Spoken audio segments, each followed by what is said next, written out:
दक्षिण आफ्रिकेत जोहान्सबर्ग इथे G20 शिखर परिषदेत पंतप्रधान नरेंद्र मोदी यांनी सर्वसमावेशक विकासासाठी निकषांमध्ये बदल करण्याची गरज केली व्यक्त। दक्षिण आफ्रिकेच्या विकासासह जागतिक आरोग्य यंत्रणा आणि अंमली पदार्थ तस्करी विरोधात G20 देशांच्या संयुक्त आघाडीचा प्रस्ताव पंतप्रधानांनी पहिल्या सत्रात केला सादर।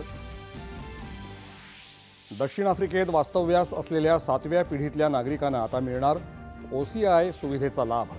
पंतप्रधानांची भारतीय समुदायासमोर घोषणा।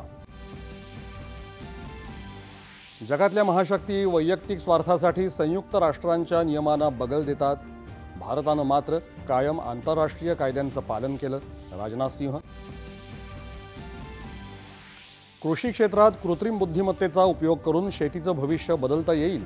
केंद्रीय मंत्री नितीन गडकरी यांनी व्यक्त केला विश्वास।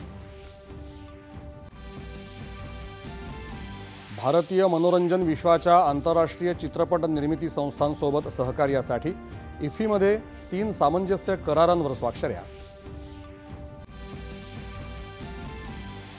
भारत आणि दक्षिण आफ्रिका यांच्यातल्या दुसऱ्या क्रिकेट कसोटी सामन्यात पहिल्या दिवसअखेर दक्षिण आफ्रिकेच्या पहिल्या डावात 6 गडी बाद 247 धावा